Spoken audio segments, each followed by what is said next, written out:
Halo teman-teman semua, selamat malam di Indonesia, selamat pagi di dunia bagian lain. Kita kali ini bakal gabung nih antara Logos, Henry Girox Studies, dan juga Bersuasembada. Dan kalau teman-teman melihat perdebatan di media di kanal media sosial dulu ya, kalau, webinar atau festival-festival quote and quote filsafat, pendidikan itu dikooptasi sama laki-laki semua, dan pembahasannya pun para pemikir laki-laki. Nah, dari situ banyak banget teman-teman lain juga yang resah akan hal yang sama, dan that's why, kita juga mulai mengangkat, bell hooks yang sangat berpengaruh ya di third wave feminism, di intersectionality bareng, Kimberly Crenshaw, bareng Mohanty, dan lainnya. Dan pas juga karena bell hooks sendiri terinspirasi dari, eee, para pemikir-pemikir para teolog-teolog juga ya. Jadi itu mungkin, lebih dekat juga ke Indonesia. Karena, khususnya di Kristen dan Buddha ya, dari Gustavo Gutierrez dan Thich Nhat Hanh. Di sini kita udah bareng teman-teman, eee, yang akan berdiskusi. Sebelum itu mungkin kita bisa kenalin, organisasi masing-masing lah ya. Mungkin kita bisa mulai dari Kak Gina nih, dengan Bersuasembada. Halo Kak Gina, mungkin bisa perkenalkan diri sambil ceritain apa itu Bersuasembada dan lainnya. Oke, selamat malam teman-teman dan selamat pagi buat teman-teman di dunia bagian lain. Jadi saya di sini bisa dipanggil Gina aja boleh. Saya di sini diajak kolaborasi sama Nathan Logos dan juga Henry Girox. Kita dari komunitas diskusi namanya Bersuasembada. Sebenarnya awalnya kita iseng-iseng aja sih berangkat dari kegemaran kita anggota Bersuasembada itu kita suka diskusi dan karena minat kita tuh banyak, jadi kita nggak membatasi kita mau mendiskusikan hal apa. Apapun itu bisa film atau buku, lebih banyak buku sih, lebih seringnya buku. Itu kita, misalnya kita lagi bahas sesuatu bersama, kita ngajak diskusi, dan memang metode diskusi kita itu terinspirasi dari Paulo Freire dan juga Bell Hooks gitu, yang sifatnya lebih dialogis dan problem posing. Jadi kita selalu mengkaitkan bacaan kita sama pengalaman pribadi kita, terus bagaimana ide-ide itu resonate dan membahas Indonesia secara luas gitu. Dan jadi ya kita kelompok diskusi gitu sih bersuasembada. Anggotanya pun diverse, ada di seluruh di berbagai kota di Indonesia. Kadang kita bikin diskusi di Bali, kadang bikin di Jogja. Mungkin rencananya nanti kepingin bikin di kota-kota lain yang belum sempat kita jamah. Gitu. Terima kasih. Wah, menarik. Dan iya, ke Belok sendiri juga banyak kritik film ya. Aku ingat di entah bukunya yang mana, dia kritik film tentang Malcolm X yang yang kayak menutupi, kemarahan Malcolm X akan penindasan, tapi lebih kayak Malcolm X yang weeping, yang sangat sangat sedih akan penindasan, bukan justru marah ya akan penindasan. Menarik, nanti kita mungkin bisa bahas di chapter-chapter selanjutnya. Thank you, Gina. Nah, mungkin kita bisa ke Riris. Mungkin perkenalkan diri, project-project main di Papua, apa. Hai teman-teman, saya tidak mewakili organisasi apapun. Saya mewakili diri sendiri, nama saya Riris, mmm, saya merupakan guru PAUD, Early Child Educator, saat ini, sebenarnya mengajar di US tapi lagi di Indo untuk, renew visa gitu. Project-project, currently itu interested ya seputar, early childhood gitu kan, literacy. Kemarin terakhir itu ada project literasi di, Jayapura gitu, kita ngebuat festival literasi dengan komunitas di sana, Rumah Belajar Harvard namanya gitu. Tapi, kita juga ngundang beberapa komunitas, baca, di Jayapura juga gitu, karena mereka, sering share gitu kan akses ke buku dalam tanda kutip buku-buku fiksi gitu kan, buku-buku komik, buku-buku cerita, itu tuh, kurang gitu. Makanya kemarin tuh kita lebih ke arah buku-buku anak gitu. Jadi kita market market lagi, kita, bareng komunitas dan juga anak-anak sekitar di bawah umur berapa ya, umur sekolah gitu. Jadi bukan buku-buku, dewasa dan itu juga berangkat dari, apa ya, keresahan gitu. Karena kalau zaman sekarang saya ngelihat banyak banget ya klub-klub buku, orang dewasa gitu kan, kayak piknik sambil baca buku gitu kan di GBK atau pokoknya berbagai kota udah mulai gitu. Terus, kita mikir kayak, "Ih, kok nggak ada ya buat anak-anak?" Gitu kan, klub-klub kayak gini gitu. Kan anak-anak juga pengen gitu kan baca-baca buku sambil piknik gitu. Terus akhirnya ya udah kita, buat gitu kan dan itu juga, dari komunitas gitu, untuk komunitas gitu yang terakhir. Sekarang, lagi di Yogyakarta dan lagi belajar bareng Salam gitu. Jadi kalau teman-teman tahu Sanggar Anak Alam di Jogja, itu aku lagi di sini gitu dan aku juga ngekos. Awalnya cuma mau visit seminggu gitu, terus kayak, "Ih nggak cukup 2 minggu." Tiba-tiba diajak nulis gitu kan, kayak, "Wah menarik nih," gitu. Akhirnya aku cari kosan. Sekarang aku ngekos di dekat Salam gitu. Jadi, apa namanya, excited untuk belajar banyak dari Salam gitu, karena sekolah radikal. Sekian dari aku, thank you. Thank you, Riris. Wah, menarik ya. Nanti nih teman-teman juga boleh nih di kolom chat ya, kalau mau kenalin diri, nama siapa, dari mana, mungkin background-nya apa, kenal Beox dari mana. Kebanyakan ya, mungkin kenal Beox dari mana nanti aja. Jadi paper. Oke, mungkin kita bisa lanjut ke Kelly. Boleh Kel, kenalin. Hai semua, selamat pagi di sini, selamat malam nih mungkin di Indonesia ya. Nice to meet you all, nama saya Kalista.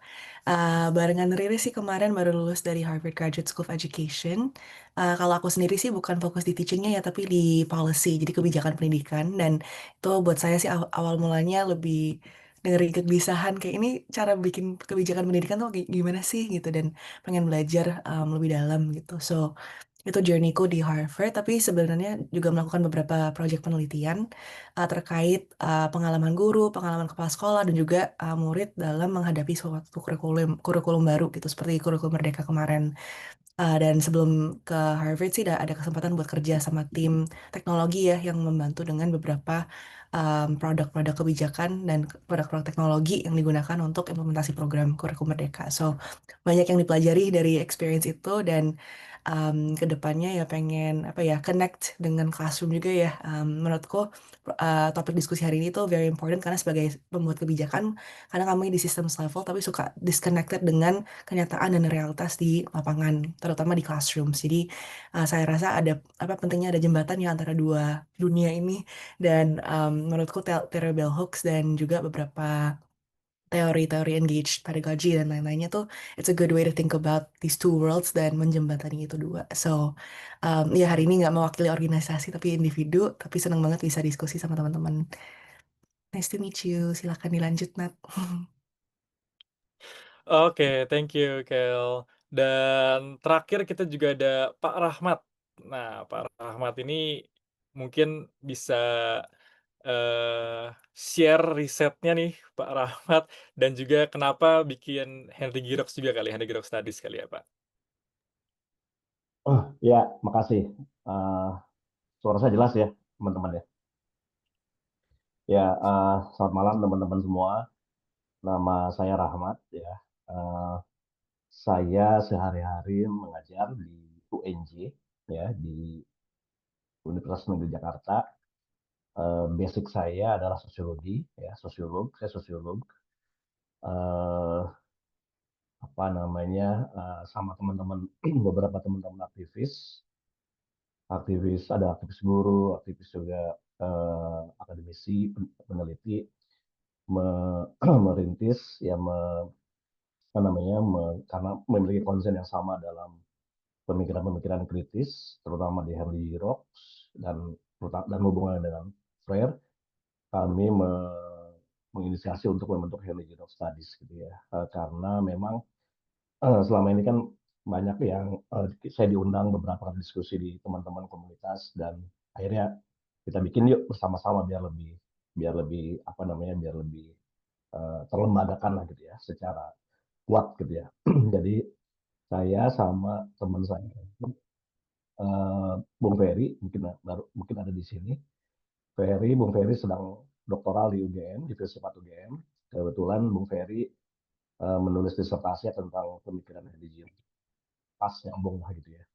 Dan saya sudah pernah nulis buku tentang pedagogi kritis dalam bahasa Indonesia udah cukup lama, tahun 2013 ya. Udah 12 tahun lalu buku itu ditulis, dan ya sampai sekarang terus digunakan, termasuk di dalamnya juga saya menjelaskan mengenai dialog dan seterusnya. Itu kemudian ya saya juga terhubung dengan beberapa teman-teman jaringan Freudian Studies di luar ya, di luar negeri, ada terkoneksi dengan terutama dengan beberapa yang memang jaringan apa ya, kolega saya ya. Waktu saya fellowship misalnya saya terkoneksi dengan Freudian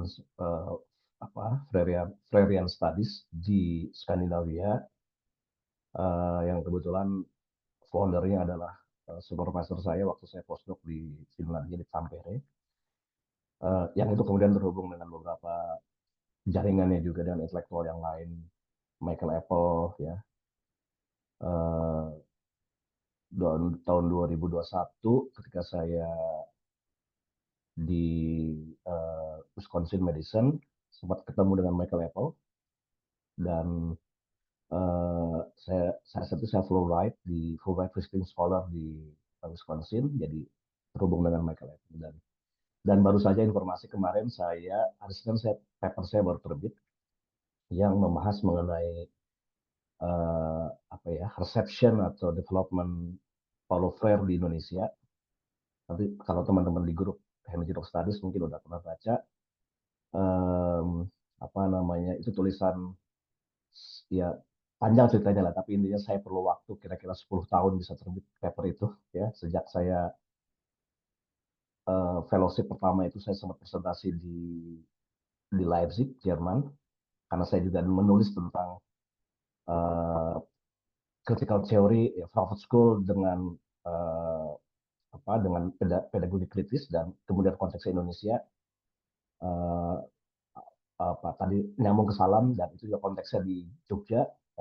Kalau teman-teman tahu tokoh-tokoh seperti Mansur Fakih gitu ya, kemudian Pak Rom Tempatnya Masang gitu. Nah itu riset saya di situ. Jadi dari tahun 2015 saya riset itu mandek, beberapa kali reject, kemudian resubmit, reject lagi, resubmit lagi, dan baru baru terbit, dan banyaknya mandek karena saya terlalu banyak kerjaan dan macam-macam kesibukan macam-macam, jadi baru lanjut lagi ketika sama teman-teman mengembangkan Herjee Rock Studies, dan ya terbit kemarin, dan itu terbit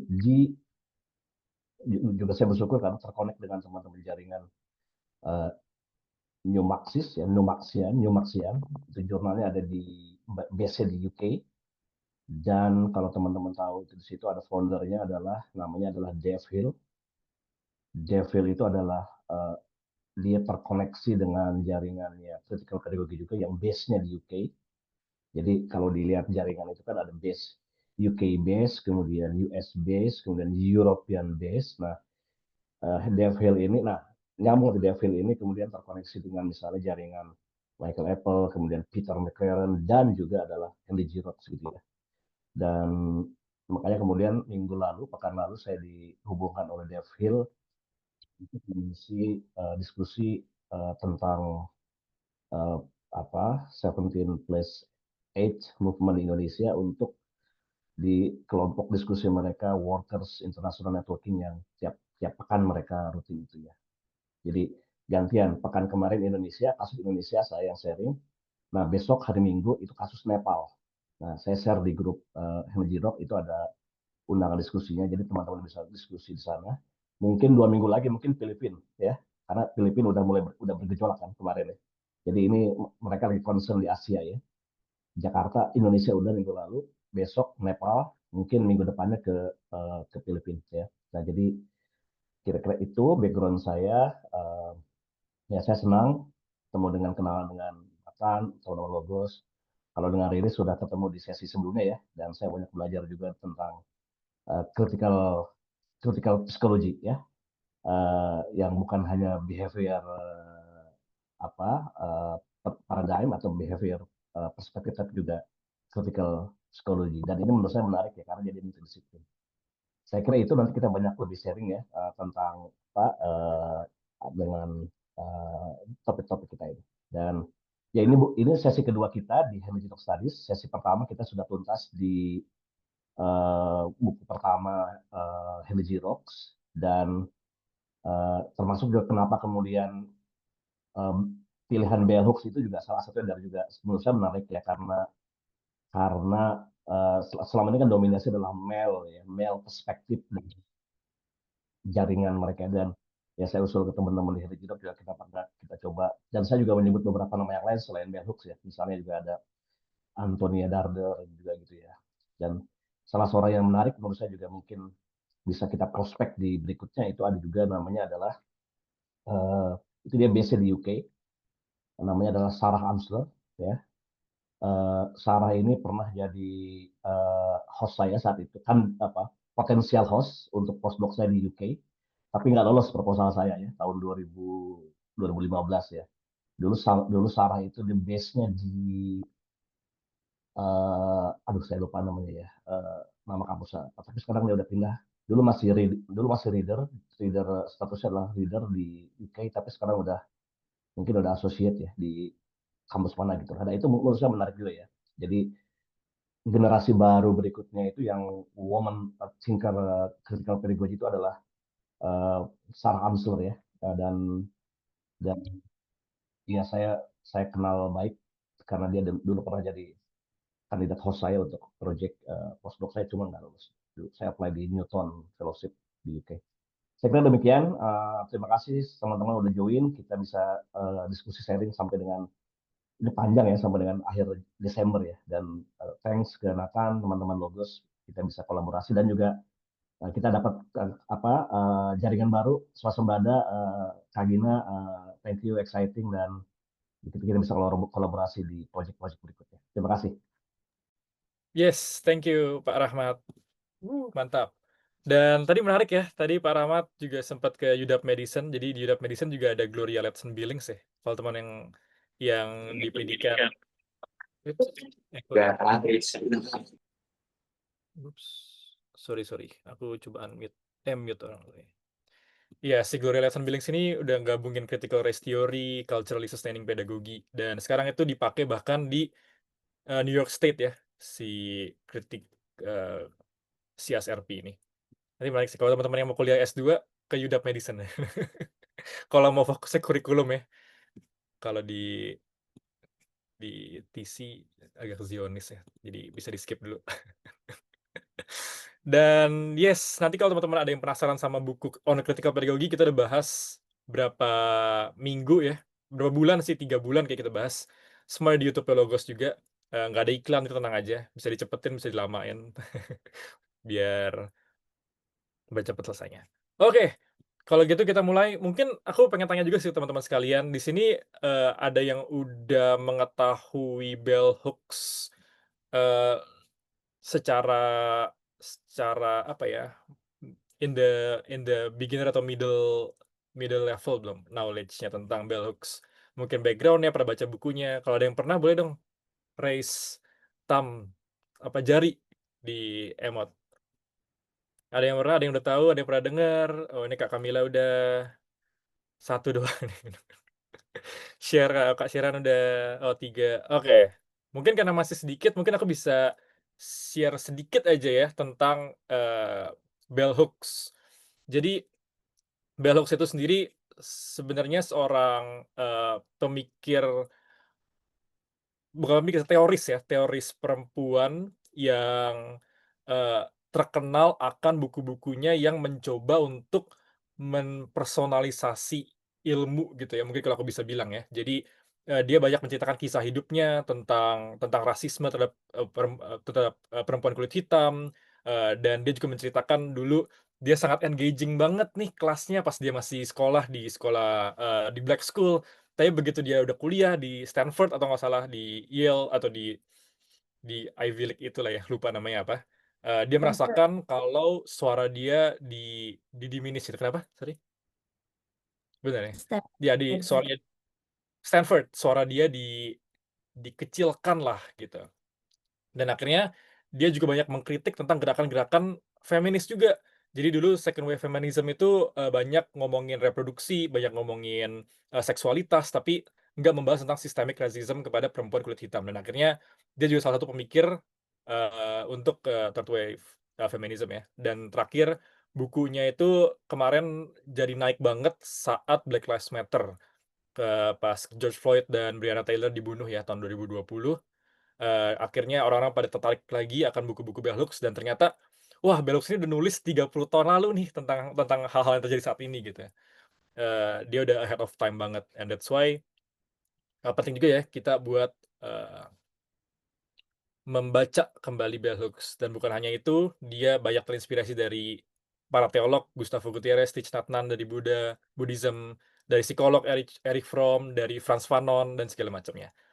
Oke, kalau gitu kita bisa mulai, nanti kalau teman-teman ada pertanyaan apapun bisa di, chat aja ya, ini santai banget. Tapi karena 100 orang, jadi mungkin nggak semuanya kita bisa cover pertanyaannya ya. Dari Kak Syera nih, "One of my favorite moment about Bell Hooks is when she called out Beyonce as anti-feminist and terrorist." Iya, ini bener-bener jadi perdebatan banget. Aku ambil kelas, tentang Bell Hooks juga kemarin, satu sesi khusus tentang, Beyonce di majalah Vogue, majalah apa ya, tapi dia justru ditampilkan sebagai, orang yang berkulit terang gitu ya, berkulit putih gitu ya. Dia pakai black and white dan akhirnya si Bell Hooks kritik habis-habisan dan di situ Bell Hooks banyak dapat pushback even dari sama perempuan kulit hitam. Tapi itu menarik banget sih bagaimana dia, coba memikirkan ya, kayak lu menginternalisasikan si, warna kulit di tubuh tubuh perempuan gitu, di pas ngebahas Beyonce, di Time Magazine. Banyak salah nih, entar cross-check lagi. Lupa. Oke, kalau gitu kita bisa mulai, mungkin kita bisa, dari Riris kali ya, dari Riris. Gimana pertemuan pertama kali dengan Bell Hooks dan apa yang membuat, Bell Hooks ini menjadi relevan ya di kehidupan lu sendiri Riris atau di, pendidikan in general di Indonesia?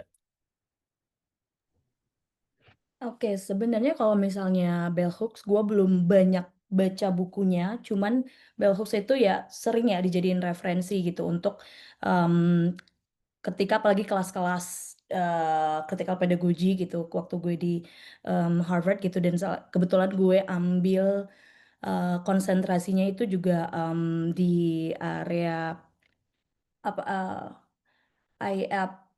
gue lupa kepanjangannya apa, pokoknya bahas critical identity gitu kan, critical and pedagogy, dan itu tuh Bell Hooks selalu akan menjadi reference gitu kan, referensi di setiap silabus gitu. Jadi sangat terekspos gitu dengan tulisan-tulisan dia, walaupun jatuhnya kayak kadang per chapter atau beberapa chapter, jadi nggak terpaku sama satu buku gitu. Jadi itu pertama gitu, pertemuan pertama ke Bell Hooks.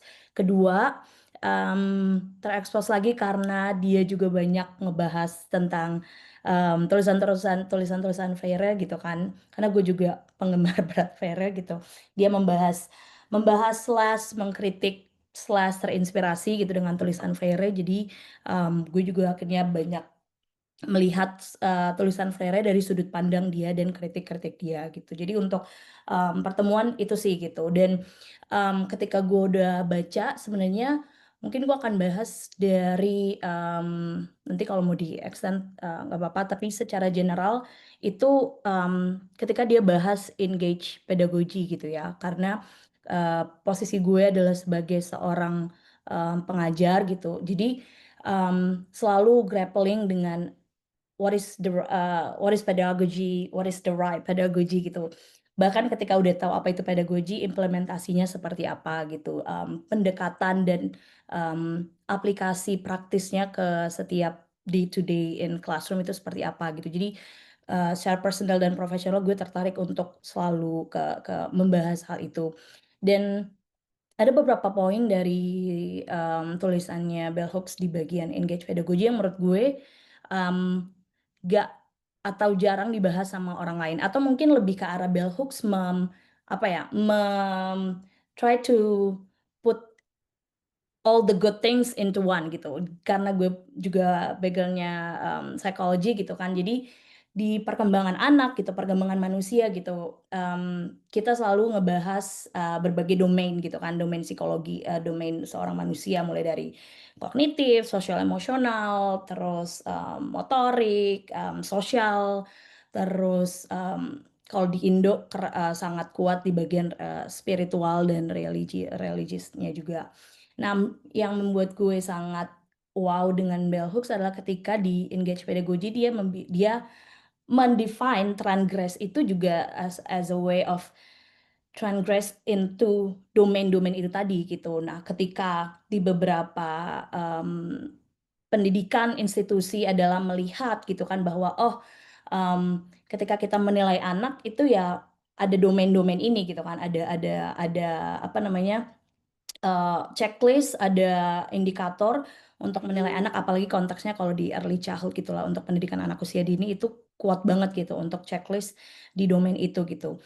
Tapi semakin ke atas gitu kan kita melihat bahwa, Bell Hooks juga cerita bahwa semakin ke atas kenapa kita semakin fokus pada aspek, domain kognitif gitu.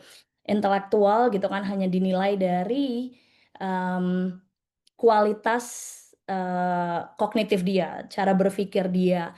Padahal translasi gitu kan, translasi, kemampuan kognitif itu seharusnya juga inline dengan kemampuan dia, meregulasi emosi, kemampuan dia untuk apa namanya, melihat dunia dan lingkungannya gitu, translasi ke arah bagaimana dia menjaga ketubuhan dan, spiritualitasnya dan lain-lain. Dan itu yang di engage pedagogy bagi Bell Hooks yang nggak bisa dipilih gitu ketika mau bilang, suatu perkembangan manusia ya harus dilihat secara utuh, dan itu yang menurut gue kayak konteksnya di US gitu kan, itu tidak di-empower gitu. Karena waktu gue ngajar di US gitu kan, hal-hal yang berbau religius gitu, hal-hal yang berbau spiritual, mungkin di Indo poin plus kita adalah negara yang punya itu ya, apa namanya, kualitas di situ gitu, keberagaman, melihat, di dunia dari dimensi spiritualitas gitu, tapi di US enggak gitu. Jadi dan mereka mengatasnamakan bahwa ya hal-hal seperti itu adalah ruang privat gitu. Jadi kita seakan-akan tidak boleh menjudge inline antara, kualitas hidup dengan kualitas profesional, dan itu yang menurut gue jadi mempertanyakan kayak, iya ya gitu, kenapa kalau waktu di US dan menurut aku kayak di Indonesia juga udah menjurus ke situ gitu. Hal-hal berbau gaya hidup, hal-hal berbau kualitas hidup gitu, itu tidak lagi, bisa dituntut pertanggungjawabannya setinggi untuk, kualitas intelektual gitu. Jadi itu yang membuat gue kayak, oh ya merefleksikan juga sebagai personal adalah, ya itu kesatuan transgress dari sudut pandang, domain, perkembangan manusia bahwa, domain-domain itu ada, bukan berarti hanya ada satu gitu, tapi, di semua gitu.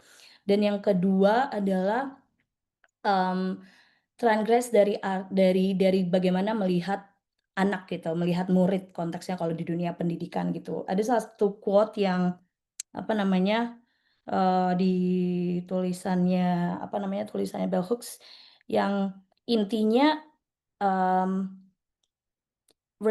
responding children is a way to recognize their existence and desire gitu. Jadi salah satu bukti gitu kalau kita benar-benar menghargai anak gitu, mengakui keberadaan anak itu ya harusnya translasinya adalah responding the children. Nah, konteksnya di anak-anak pendidikan anak usia dini gitu kan, banyak hal-hal yang keluar dari mulut mereka tuh kadang lucuin aja gitu. Kayak apa-apa yang mereka katakan tuh kayaknya, "Ih, lucu," gitu ya, atau sesuatu yang mereka tanyakan kadang nggak digubris gitu, dan itu yang membuat ketika gue baca gue juga kayak, "Iya ya," gitu, kayak sejauh ini gue udah Dan ini menurut gue nggak hanya di early childhood gitu, banyak juga hal-hal yang di konteks pendidikan, gimana kita ngerespon anak murid gitu. Pertanyaan-pertanyaan yang kita kira, "Apaan sih kamu pertanyaannya?" Atau pertanyaan nggak jelas, atau pertanyaan ngawur, segala sesuatu yang terlihat tidak struktural atau, random itu tuh tidak direspons, dan itu yang membuat gue sebagai pendidik juga, sangat tertampar gitu. Sejauh ini se apa namanya, sudah sejauh apa gitu gue merespon anak-anak gitu, gue merespon para murid dengan menganggap serius bahwa itu adalah sesuatu yang mereka pertanyakan, bahwa itu adalah sesuatu proses pembelajaran yang mereka juga grappling gitu. Jadi itu yang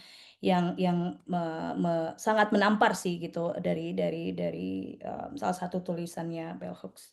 Mungkin untuk sejauh ini itu dulu kali ya, nanti, share-share lagi. Thank you. Thank you Riris. Wah menarik banget. Aku jadi inget juga di bukunya Bell Hooks yang Killing Rage ya. Dia juga menceritakan psychological trauma dan pengalaman dia pas kena rasisme pas dia lagi di pesawat disuruh pindah gitu. Dan akhirnya dia mencoba untuk membuat kemarahan yang tadinya dia pengen nonjok si orang ini jadi katalis buat collective movements, dan akhirnya itu diambil lagi ke engage Buddhism jadi engage pedagogi. Itu gila banget sih. Thank you Riris. Nah mungkin kita bisa ke Kelly. Pertanyaan masih sama. Oke, siap. Gimana? Ya. Kalau kalau dari saya sih ada dua ya. Pertama sih karena baca bukunya Paulo Freire. So bacanya Pedagogy of the Oppressed, Pedagogy of Hope, dan tentunya ada a lot of connection sih antara dua mereka ini. Yang sangat keren tulisannya. Dan selain itu sih kemarin pas S2 tuh ambil kelas namanya Building a Democratic School. Nah, Building a Democratic School tuh salah satu kelas yang sangat practice based, dan intinya dari awal sampai akhir kita tuh mempraktekkan bagaimana desain suatu sekolah yang ada prinsip demokratisnya, dan tentunya di situ ya salah satu aspeknya kurikulum dan juga how we teach and pedagogy kita approach-nya seperti apa, dan disitulah banyak baca tentang bell hooks juga. So mungkin exposure-nya nggak sedalam ya, tapi ya adalah menyentuh di beberapa aspek. Dan pas membaca Bell Hooks dan juga Freire kemarin tuh merasa kayak Riris ya, kayak merasa sangat tertampar, kayak what are we doing with our education systems today, kayak kok begitu disconnected ya dengan kita sebagai individu. Dan menurutku itu salah satu ide yang sangat strong dari tulisannya Bell Hooks. Knowledge is not just knowledge, but knowledge is connected to your lived experience dan pengalaman pribadi kita, identity kita. Dan seringkali di classroom sekarang tuh yang kita lihat ya sangat disconnected ya, kayak malah kita disuruh menghafali information. Dan um, itu jadi tantangan buat aku sendiri di dua level. Pertama, dalam kelas Building a Democratic School kemarin tuh memang pada akhirnya kita membuat satu desain sekolah di Indonesia, dan fokusnya tuh gimana bikin suatu ruang di mana kita sebagai individu tuh bisa nih ada ruang untuk express dan be excited about learning again. Karena itu salah satu poinnya Bell Hooks ya, kayak excitement, dan sifat excitement ini tuh is a good thing, it transgresses education when we are excited about what we learn. Dan menurutku there's a crisis of that now, kayak kids are not excited about what they learn. Kemarin aku ada kesempatan buat penelitian di Maluku, Bali, Jakarta, dan juga mana sih?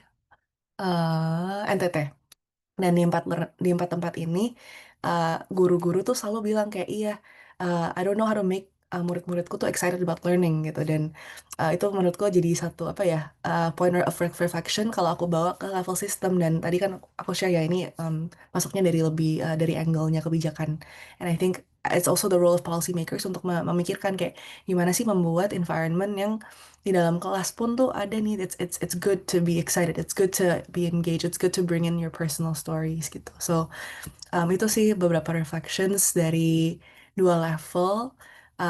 Dan ini kebetulan saya juga sekarang ada kesempatan buat ngajar di Harvard dan membantu salah satu dosen jadi TA. So adalah aspek ngajarnya juga ya. Dan tantangan saya pribadi sih yaitu kayak how do I make this an exciting experience where uh, murid-murid yang dari beragam background ya, yang mungkin udah kerja berapa tahun, yang mungkin baru pertama kali baru lanjut S2, dari negara kayak Uzbekistan, dari US ada juga, dari Indonesia ada juga, Philippines, Mexico, everyone. How do I draw on this diversity, um, dan membuat hal-hal yang kita pelajari connected dengan cara mereka hidup, perilaku mereka, biar it doesn't seem like just knowledge for its own sake gitu. So itu sih beberapa aspek ya. Dan pas aku sekolah sendiri juga merasakan hal itu. Pas S1 sih di Liberal Arts College ya, jadi sangat liberating dalam berbagai aspek. Kayaknya Kak Gina juga urban studies, ya, aku juga urban studies awalnya. So I think dengan pernah mengalami education experience yang liberating, yang beneran equip kita dan menantang kita dan tidak takut dengan raising people who think critically. I feel like ada personal ada personal motivation juga sih untuk memikirkan gimana sih how we can do that, how we can do more of that ke depannya. Mungkin poin terakhir ya, salah satu spark untuk kembali ke Bell Hooks adalah semua keadaan Indonesia kemarin atau yang berlangsung sekarang ya. I think I was wondering kenapa sih ada yang peduli banget dan ada beberapa orang yang sangat apatetis. Dan menurutku it comes back to this engagement in learning, kayak we are not taught to care beyond hafalan dan materi yang kita ajarkan di kelas. Dan dengan adanya disconnection dengan hal-hal yang terjadi di luar kelas, yang seringkali kita dikasih tahu mungkin di dalam kelas, atau ya harus berminat sendiri ya kayak Nathan gitu ya. Suka baca buku sendiri pas SMP gitu sampai ikut aksi gitu ya. There's such a big disconnection between what we do in the school and the lives that happen outside. Jadi aku bingung kayak kenapa sih ini nggak, teman-temanku yang mungkin pintar-pintar di sekolah tuh nggak ada yang ikut aksi, atau nggak ada yang ada opini terhadap semua kejadian sekarang, all this injustice, all of this unacceptable conditions gitu. Ya menurutku tuh kembali ke ruang kelas gitu. Kita tuh disconnected banget dengan hal-hal yang terjadi gitu, dan seringkali guru-guru mungkin takut untuk mengajar dengan dan membawa politik ke kelas gitu. Sedangkan everything is political, and I think that's one of Bell Hooks points juga ya, kayak um, you need to be political. Like teaching is inherently political. There's no choice gitu. Aku juga di Harvard sendiri juga merasa tuh kayak lack of politicization-nya, kayak pretending to be neutral. Itu sih beberapa dimensions ya. Mungkin sorry kurang kurang structured thinkingnya, agak agak mikir on the spot. Tapi ya semoga ada yang resonate ya dengan beberapa yang kita baca soal Bell Hooks. Oke, itu dari saya. Thank you. Thank you, Kelly. Wah, ya menarik banget ya tentang joy and learning. Kemarin juga aku sempat merasakan bagaimana joy and learning itu, karena ambil kelas Bell Hooks juga sih. Di kelas Bell Hooks ini, kita dibikin syok setiap pertemuan, karena eee, menurut dosen aku, Bettina Love, eee, shocking experience dalam pendidikan itu justru membuat orang-orang lebih engaging. Jadi kadang kita tiba-tiba awal awal kelas di setel lagu, kita semua disuruh nari-nari gitu. Terus nanti disuruh stop, berkumpul ketiga orang, kita ngebahas yang very political gitu. Jadi habis itu next-nya kita disuruh bikin video tentang ecological destruction gitu. Nah, gimana ecological destruction ini harus di-input ke eee, sistem pengajaran, tapi dalam dalam bentuknya video-video gitu. Disuruh ngegambar-gambar walaupun jelek, tapi ada shocking moment-nya, "Wah, ternyata gambarnya sejelek ini." Enggak lah, shocking moment-nya lebih kayak, ternyata kita bisa translate buku jadi gambar gitu. Oke, lanjut kita ke Kak Gina, monggo Kak. Gina, masih. Kak, itu bebas lah ya. Halo, selamat malam. Jadi kalau tadi teman-teman sebelumnya, Riri sama Kelly, mereka kan background-nya pendidikan ya. Kalau aku sebenarnya background-nya itu tidak menyentuh pendidikan, tapi menurut aku, pemikiran-pemikiran Bell Hooks ini sebenarnya universal sih, sebenarnya nggak cuman untuk pendidik dan murid juga ya, tapi in the sense of knowledge production, kayak bagaimana kita menghasilkan pengetahuan, itu juga menurutku harusnya ini dibaca sama semua orang gitu, nggak cuman guru-guru aja gitu. Kalau saya kan background-nya arsitektur, dan kemarin saya S2 ngambil urban studies, namanya global urbanism gitu di UCL di London. Nah, kalau exposure pertama aku sama Bell Hooks tuh, awalnya baca buku dia yang judulnya All About Love. Kalau kalian ke Gramet tuh biasanya ada sih itu buku merah, terus judul All About Love tuh gede-gede gitu.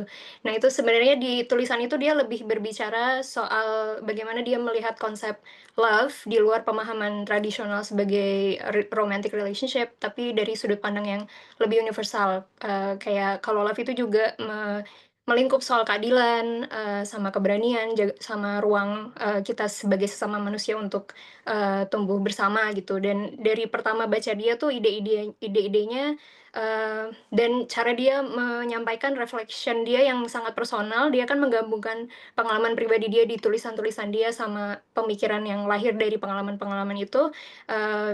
Pemikiran beliau tuh sangat resonate sama saya pribadi gitu. Terus waktu S2 di London nih, baru di situ saya mendalami pemikirannya. Justru ketika saya memutuskan untuk ngambil topik Feminist Political Ecology untuk disertasi saya. Jadi saya melihat banyak scholars feminis, salah satunya Bell Hooks, yang dia juga ada juga salah satu dosen pengampu yang dia juga penggemarnya Bell Hooks, jadi dia sering ngajak diskusi di kelas gitu tentang pemikiran Bell Hooks. Dan untuk konsep kelas programku juga lumayan ada satu kelas namanya literally engage urbanism gitu. Dan di kelas itu tuh kita setiap minggu tuh selalu kalau tadi ada kelas-kelasnya ada yang surprising, konsepnya beda-beda. Nah, di kelasku juga kayak gitu tuh di Engage Urbanism, ada satu hari kita diajak jalan-jalan, ketemu sama pemilik apa namanya, community theater gitu, theater yang kecil-kecil, bukan theater yang di West End gitu ya, tapi community theater yang dibikin sama community. Dan di situ warga London tuh banyak berekspresi gitu soal marginalization, bagaimana mereka memperjuangkan suara-suara mereka lewat karya-karya art kayak gitu. Nah, itu engage urbanism ini mengajak kita buat benar-benar engage di lapangan gitu dengan kondisi-kondisi urban, sama perdebatan-perdebatan pemikiran, terutama fokusnya sama kaum-kaum yang marginalized yang belum banyak disuarakan gitu. Kayak menurut saya ini juga jurusan saya memang berkaitan sama pedagogi of the oppressed sebenarnya, meskipun dia judulnya urban studies ya. Tapi kalau global urbanism sendiri itu memang fokusnya lebih ke decolonial knowledge production sih, decolonizing urban studies. Jadi kita banyak eksplorasi konteks-konteks yang berbeda di negara-negara yang berbeda. Makanya saya jadi ngambil konteks saya pribadi karena itu yang paling dekat dengan saya. Saya paling dekat secara experience sama background, latar belakang, dan ada banyak kaum marginalized yang ingin saya suarakan. Itu sangat di-encourage sama kelas waktu itu untuk memilih topik-topik yang seperti itu. Biar knowledge production kita tuh lebih decolonize gitu, nggak cuman sekedar produk-produk pengetahuan yang dirancang scientifically sama orang-orang kulit putih gitu kan, yang selama ini kita ikutin gitu. Dan salah satu gagasan Bell Hooks yang cukup kuat itu yaitu gimana dia menolak konsep ilmu pengetahuan yang objektif gitu, dimana sains tuh cenderung dianggap lebih valid ketika dia logis dan nggak melibatkan pengalaman pribadi atau perasaan gitu kan. Dan selain Bell Hooks juga ada beberapa tokoh feminis lain tuh yang menyuarakan hal itu. Dan justru ya kita manusia nggak akan mungkin bisa objektif. Tentunya ilmu pengetahuan juga kayak gitu, karena sebenarnya kan sains yang itu pengetahuan yang kita standardize, kita setuju kalau itu adalah sains saat ini karena kita semua setuju kita sampai di situ kan. Tapi sebenarnya itu tuh nggak akan pernah bisa netral. Dan faktanya memang knowledge production itu didominasi sama a white man gitu kan. Pemikiran orang pasti ada biasnya masing-masing, dan kebiasaan ini harus di-acknowledge. Justru di kelas aku itu ketika kita menulis essay, kita harus ada sesi reflection, di mana kita meng-acknowledge keterlibatan kita di situ, experience kita, dan bagaimana kita refleksi tentang hubungan kita sama subjek ini gitu. Bukan berarti kita kalau ada hubungan pribadi kita nggak boleh mempelajari hal itu, tapi justru kita disuruh untuk reflecting on that learning process gitu. Waktu saya S2. Jadi tahun kemarin sih, belum lama berarti mendalami hal ini ya. Dan terus pas baca bukunya Bell Hooks yang Teaching to Transgress yang mau kita bahas 2 bulan ke depan ini, di introduction-nya itu Bell Hooks kan dia berbagi soal kegalauan dia dapat tenure atau kontrak sebagai dosen gitu ya. Dia bukannya senang, dia malah depresi gitu. Karena sebenarnya waktu dari kecil tuh dia mimpinya pengen jadi penulis, dan dia takut banget nih terjebak selamanya di akademia. Apalagi karena di lingkungan dia tumbuh di sistem apartheid Amerika bagian selatan waktu itu, pilihan pekerjaan buat anak perempuan kulit hitam tuh sempit banget, antara mereka nikah lah, atau jadi pembantu, atau jadi guru. Dan secara unconscious ada suara-suara ekspektasi masyarakat itu yang bilang, "Kamu tuh pintar, berarti kamu akan jadi guru," gitu. Dan ketika dia disuruh jadi dosen tuh seolah-olah itu reinforce ekspektasi sosial itu, dan itu kayak dia merasa sedikit apa ya, depressed dengan hal itu gitu. Tapi dia juga guilty, "Kenapa gue depressed?" gitu, padahal gue mau jadi dosen gitu kan, harusnya gue seneng kayak gitu kan.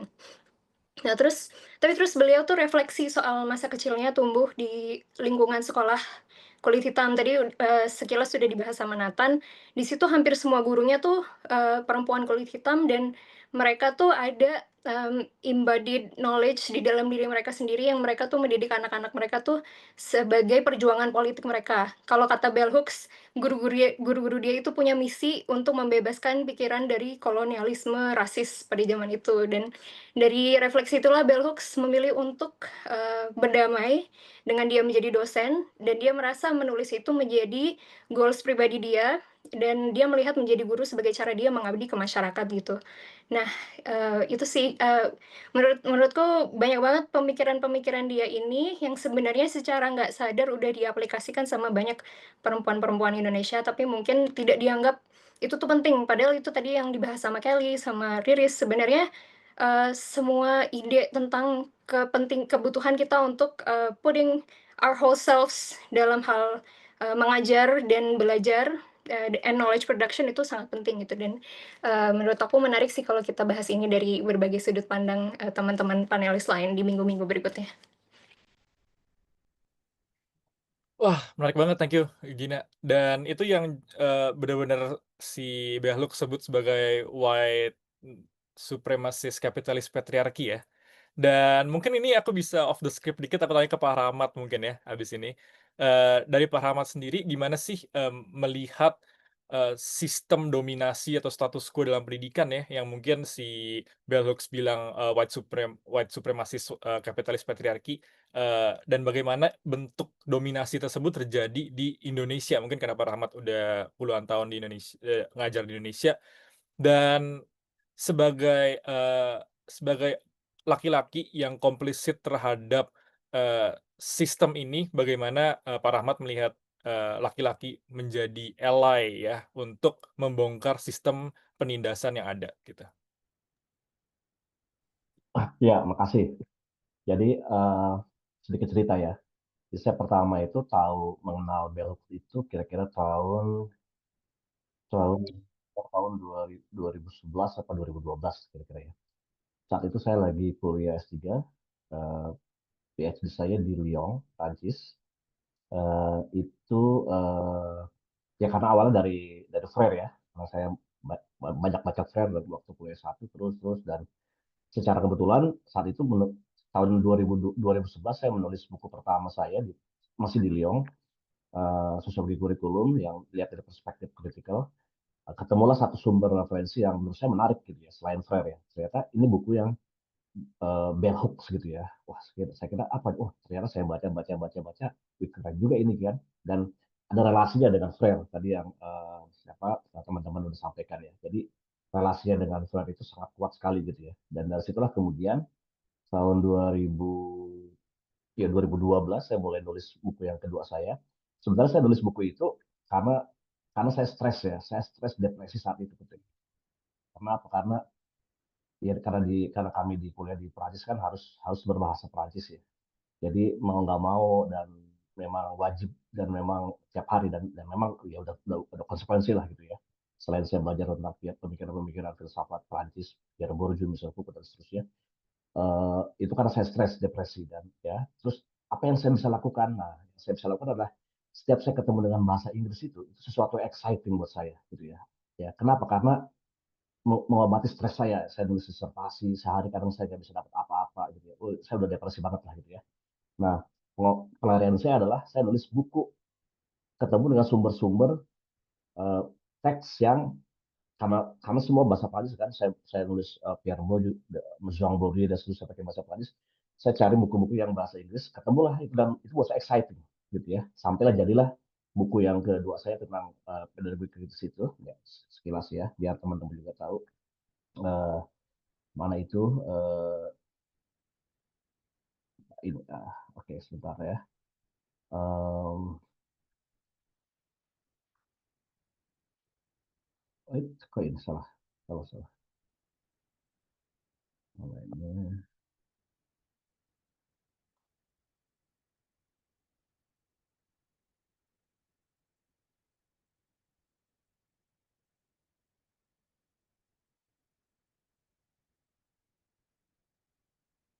Nah, ini buku saya.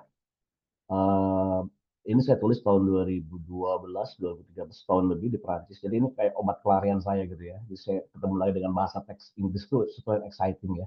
Dan di dalamnya saya menulis satu bab tentang Bell Hooks. Selain selain Antonia Darder, kemudian Bell Hooks dan juga nah, di sini ada yang menarik, itu ada Shirley Steinberg. Ini yang menulis kata pengantar saya ya. Shirley Steinberg dia di Kanada, base dia di Kanada, di Calgary, Kanada, dan itu masuk dalam satu jaringan di critical pedagogy di dunia gitu ya. Dan dari situ kemudian saya menemukan bell hooks ini, buat saya exciting ya, exciting karena apa? Karena ketemu dengan fair disitulah, kemudian intersectionality disitulah, feminism disitulah, kemudian anti rasisme disitulah gitu ya, dan dia melakukan perlawanan perlawanan terhadap patriarki, perlawanan terhadap white supremacy gitu ya, dan itu yang kemudian menemukan genealoginya gitu ya, menemukan genealoginya yang di luar yang kalau kita lihat misalnya dari mulai Frere, kemudian yang male ya, yang perspektifnya basisnya male, eh, itu yang menurut saya kemudian menarik karena apa? Karena ternyata value-nya berbeda gitu ya. Value-nya berbeda, ideologinya berbeda. Misalnya kalau kalau kita coba petakan dari misalnya pemikiran-pemikiran yang selain bell hooks, misalnya Antonia Darder, kemudian Shirley Steinberg, kemudian juga tadi yang saya sebut sebagai Sarah Amsler, itu sebenarnya adalah bermuara pada satu isu yang sama, melakukan perlawanan terhadap eh, apa terhadap eh, terhadap dominasi apa namanya patriarki, white supremacy dan seterusnya begitu ya. Nah, itu yang perkenalan saya pertama dengan bell hooks gitu ya. Dan menurut saya itu nggak pernah bosen ya baca bell hooks itu gitu ya. Eh, dari berbagai macam referensinya, buku-buku dan seterusnya, karena selalu relevan gitu ya. Misalnya, nah ini nyambung ke pertanyaannya Pak Dinatan ya. Bagaimana dalam konteks misalnya Indonesia, tentu misalnya gitu ya, itu eh, terlihat sekali ya. Misalnya kalau kita lihat praktek-praktek pedagogis Indonesia, misalnya yang itu diimplementasikan dengan ada kurikulum itu, misalnya kurikulum pendidikan dan melalui buku teks, ya. Jadi instrumennya adalah buku teks misalnya gitu ya. Itu kan kelihatan sekali di situlah kemudian misalnya sejak zaman Orde Baru dulu misalnya gitu ya. Itu bagaimana konstruksi kurikulum dan konstruksi buku teks ya. Jadi kurikulum sebagai satu perspektif yang besar ya. Nah, instrumennya, alatnya, nah itu melalui apa? Melalui buku teks yang juga dulu diproduksi oleh pemerintah, baru diterbitkan oleh Balai Pustaka misalnya gitu ya. Dulu Balai Pustaka. Kemudian apa? Itu yang kemudian memproduksi bagaimana ketimpangan-ketimpangan gender, kemudian patriarki gitu ya, dalam pelajaran-pelajaran misalnya bahasa Indonesia, kemudian dulu PMP gitu ya. Melalui apa? Melalui visualisasi gitu ya. Visualisasi apa? Melalui misalnya peran bagaimana perempuan dia, misalnya kalau teman-teman pernah masih ingat dengan eh, ibu memasak di dapur misalnya gitu ya. Ayah pergi ke kantor. Zaman dulu kan dengan konstruksi yang masih minimalis hitam putih ya, belum ada colorful misalnya gitu ya. Dengan ibu memasak di dapur dengan gambar sedang menggunakan celemek jadi dapur, ayah pergi ke kantor misalnya gitu ya. Itu apa yang kemudian dijelaskan oleh misalnya Bellows itu betul-betul termanifestasikan bagaimana konstruksi patriarkis itu, dan ternyata misalnya itu kemudian direproduksi terus ketika saya tanya misalnya di kelas-kelas saya misalnya gitu ya. Oh, murid-murid saya misalnya anak-anak sekarang yang Gen Z ini, saya tanya ibunya gimana dulu ketika sekolah, ngalamin nggak? Ternyata mereka ngalamin juga gitu ya. Yang ibunya itu mungkin seumuran dengan saya, 45-an, di bawah 50 ya, under 50 misalnya gitu ya. Mereka ngalamin juga gitu ya. Dan ternyata setelah saya cek ke mereka itu, mereka mengalami hal yang sama, tapi dengan perbedaan misalnya apa? Mereka dengan full color sekarang misalnya gitu ya. Tidak dicetak oleh balai ya. Nah, jadi yang menjadi problematiknya adalah bahwa apa? Itulah kemudian dia dilegitimasi oleh negara gitu ya. Nah, di negara itu punya peran yang sangat otoritatif gitu ya, dan sangat hegemonik gitu ya. Untuk apa? Melegitimasi patriarki yang dominan, kemudian nilai-nilai apa itu misalnya domestifikasi perempuan misalnya gitu kan. Dan itu berlangsung secara ideologis gitu ya dalam proses pendidikan Indonesia begitu. Jadi dan ketika misalnya pengalaman saya di kelas ya, pengalaman saya di kelas-kelas saya itu anak mahasiswa saya itu eh, ketika diskusi itu dan mereka baru kemudian tersadarkan secara bahwa mereka tuh nggak sadar gitu ya, nggak sadar ketika sekolah itu dengan proses ideologisasi itu gitu ya, mereka tuh ya seolah menerima gitu ya, menerima tanpa perlawanan, tanpa apa gitu, guru-guru mereka yang mengajarkan itu gitu, secara terus menerus gitu kan, secara secara apa namanya diskursif gitu ya kepada murid-murid mereka gitu ya. Jadi kira-kira itu sebenarnya apa yang kemudian relevansi kemudian dari bell hooks, Freire ya, kemudian ke isu-isu tentang intersectionality, feminism, kemudian anti rasisme, dan saya kira sepakat bahwa buku ini ketika George Floyd BLM itu menjadi lebih booming gitu ya, karena pertama dia Bell Hooks adalah perempuan, dan perempuannya yang keduanya adalah karena dia kulit hitam. Itu yang kemudian uh, double minority lah, triple minority gitu ya, yang membuat kemudian pemikiran Bell Hooks pada saat itu lebih lebih eksposur lebih kuat di publik ya. Saya kira itu ya pengantar dari saya, nanti kita bisa lanjut. Terima kasih. Thank you, Pak Rahmat. Dan mungkin aku juga bisa kasih kesempatan teman-teman kalau ada yang mau tanya, tapi tinggal raise hand ya, jangan diturunin, nanti aku bisa gantian. Nah, pertanyaan selanjutnya aku juga off the script aja nih, kayak the script-nya yang nggak seru ya. Bell Hooks ini kan salah satu pendidik yang memakai tema freedom ya, liberating freedom segala macam. Dan itu historinya panjang banget dari zaman Plato, Meno, sampai John Dewey, sampai Bell Hooks, sampai sekarang. Semua selalu mengutamakan freedom. Dan freedom itu terkoneksi dengan yang mengekang gitu. Nah, mungkin aku bisa tanya ke teman-teman di sini, panelis, kalian bisa pilih, kalau dari yang kalian teliti, kalian baca, atau kalian rasakan sendiri, bagaimana kita bisa mencapai freedom dari sesuatu yang mengekang. Nah, mungkin ada tiga fokus ya, yang Bell Hooks itu selalu taruh di bukunya, tentang ras, tentang gender dan seksualitas atau queer, dan juga kapitalisme atau konflik kelas gitu. Nah, mungkin nanti teman-teman bisa coba jawab dari salah satu topik ini yang spesifik, dari apa yang mengekangnya dan bagaimana kita bisa mendefinisikan maksud freedom atau liberation dari hal yang mengekang ini gitu. Bisa dalam konsep pendidikan, dalam konsep yang mungkin teman-teman comfortable with gitu. Oke, ada yang mulai, bisa pilih. Sorry, tadi pilihannya apa aja ya? Pertama ras, mungkin bisa masuk ke masyarakat adat juga kalau di Indonesia. Terus yang kedua itu gender dan seksualitas, bisa masuk ke queer juga. Dan yang ketiga itu kapitalisme atau kelas gitu ya, class struggle gitu.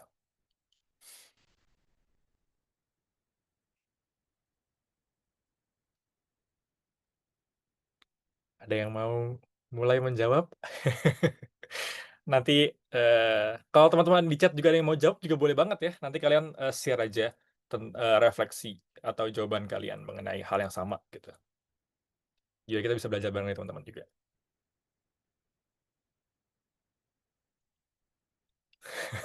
Ini tadi pertanyaannya berarti apa yang mengekang gitu ya, dalam bentuk racial discrimination atau gender discrimination atau class struggle gitu ya.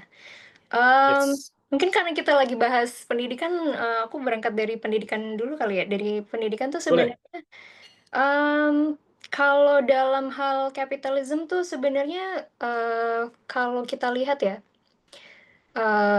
kan Bell Hooks ini dia mengkritisi sistem education yang memprioritaskan apa namanya, banking system itu ya, yang sebenarnya banking system of education tuh pada dasarnya tuh produk dari sistem yang dibuat sama yaitu colonizers dan capitalism gitu kan, yang dibuat sama basically oppressor gitu. Dalam konteks Bell Hooks, dia kan berarti dia sebagai perempuan kulit hitam mengalami bagaimana sistem pendidikan di Amerika itu dibentuk sama orang kulit putih yang ada sejarah mereka menindas kelompoknya gitu kan. Jadi sebenarnya rote memorization ini yang banyak sekali diaplikasikan di sistem pendidikan tuh bukan, yang problematiknya tuh bukan karena dia metode hafalan, tapi karena mereka itu mereproduksi struktur sosial yang, sudah ada yang memang dia tuh, tidak membebaskan kan, dia tuh kayak reproducing gimana mendidik tenaga kerja yang dibutuhkan untuk, industri ini, kapitalisme ini ya. Contohnya saya kan di ITB gitu kan, jurusannya aja berdasarkan kayak perminyakan, industri gitu, terus mesin gitu kan. Kalau dari situ memang, sistem pendidikan itu dirancang untuk mendukung sistem ini kan, tapi kita jarang sekali terutama orang-orang STEM, kalau kita kan memang, sedikit orang sosial gitu ya, kayak kalau arts gitu kan kita membahas, kita mengkritisi struktur sosial gitu kan, tapi kalau yang sekarang diagung-agungkan di Indonesia itu kan STEM kan, bahkan dari kita SD pun yang dianggap berprestasi ya anak-anak Olim gitu, yang, matematikanya dapat 100 gitu. Nah, dari situ kelihatan, kalau murid-murid dari kelompok marginal tuh nggak bisa diberi kesempatan untuk mengasah kemampuan berpikir kritis. Mereka cuma dikasih, "Ini loh kamu belajar ini," tapi nggak tahu tuh kenapa kita harus pinter ini, gitu gitu kan. Mereka dilatih untuk menghafal, mematuhi, nggak pernah ada kesempatan mereka untuk, mempertanyakan gitu, seperti tadi yang disebutin sama Vio di chat. Nah, itu kalau murid nggak diajak untuk bertanya, untuk menghubungkan pengetahuan yang mereka dapatkan sama pengalaman hidup mereka pribadi, mereka jadi nggak punya ruang untuk memperjuangkan apa yang sebenarnya dibutuhkan sama komunitas mereka sendiri, gitu. Nah, itu kenapa banking system ini memperpanjang siklus penindasan, kayak karena generasi demi generasi, hanya dididik untuk mengikuti aturan, bukan untuk membayangkan kemungkinan-kemungkinan kita bisa membangun dunia yang lebih adil, yang bisa mengikut sertakan, kebutuhan kaum-kaum yang tidak diikut sertakan ini, ya, yang tertindas, secara ras atau secara gender, atau secara kelas ekonomi, gitu. Nah, terus juga ini tuh dampaknya juga kerasa juga loh, misalnya di Indonesia nih, apalagi kita yang sangat beragam ya, kita pun, mmm terdiri dari ribuan pulau gitu, misalnya di Papua atau daerah pesisir, banyak anak-anak yang, dari lahir mungkin mereka memahami ekologi laut atau hutan. Mereka tahu siklus penangkapan ikan misalnya yang tumbuh besar sama keluarga nelayan, cara membaca tanda-tanda alam, cara mereka menjaga lingkungan mereka yang kadang diturunkan dari, pengetahuan-pengetahuan adat.